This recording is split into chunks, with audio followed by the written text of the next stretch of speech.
today's episode, I wanted to talk about the feeling of being overwhelmed because I was thinking about it, and in certain situations where I feel a little bit overwhelmed, there are times where I would look towards doing things like meditation, yoga, or even going for a workout. And I think in those situations, those help for when I'm feeling overwhelmed on like the day itself, or maybe a few days, or even a week. But then I was thinking, if I were to be feeling overwhelmed for an extended period of time, say a couple of weeks, even a month,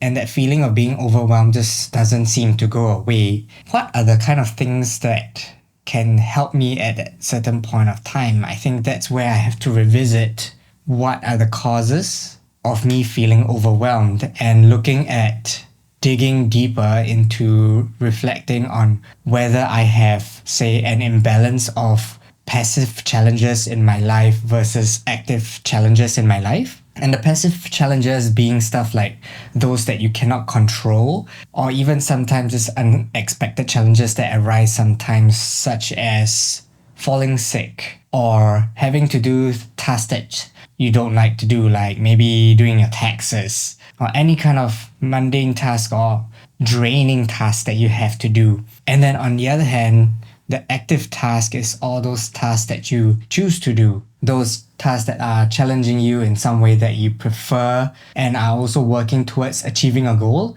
So I was thinking, if there was going to be an imbalance of, like, say, too much passive challenges that I am doing at the moment or that period versus the active challenges, then it would kind of give me the added stress that I didn't want. And at the point of time, I'd probably be feeling overwhelmed. And those passive challenges, because it is something that I cannot control and something that I may have to just eventually solve, I think that would give me that uncertainty if it starts to drag on. Because if it's going to be a passive challenge where it's unexpected, then it's also still going to be hard for me to, say, take a rest, even if I feel overwhelmed,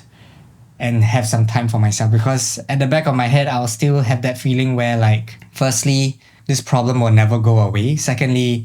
there's this deeper sense of me not being in control of the problem because there is that uncertainty. If the wellness practices that I'm doing aren't working as efficiently as I would like to, not say that it doesn't work, but if I want to subconsciously think that I am being in control of other things, is to balance out the active and passive challenges, meaning to say I should try and incorporate other little active tasks in my life that continue to challenge me so that I don't spiral down too much into the passive side of the challenges, but rather more of focus on those that are more on the active side. So that can be little things like washing the dishes, doing the laundry, taking into consideration that I'm not overloading myself even when I am incorporating new active challenges for myself. Because as I thought about this as well, it's like, wouldn't it be weird if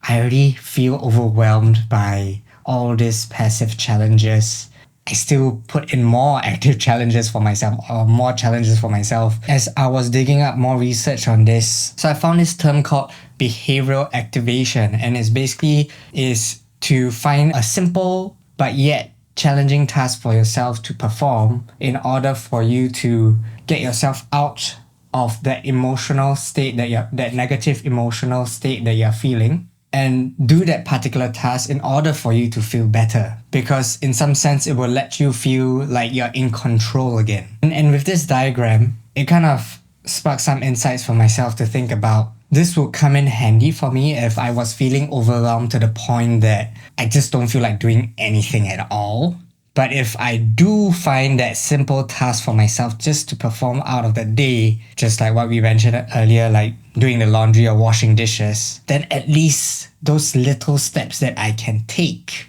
will help me to recover some of that control in my life, to help me gain back that confidence that I have control again. And then work from there to start slowly incorporating more and more for myself to get back on track of where was before, instead of letting myself continue to spiral down. So I hope this particular piece of content can help you to spark some insights for yourself if, like, say you find yourself in a similar kind of situation, to avoid letting yourself go completely and just hang on to all those little simple challenges in life that allow you to gain back that control and increase the amount of active challenges that you have that allow you to balance out between the passive and active challenges in your life. Because as silly as it sounds of just like doing dishes or doing laundry,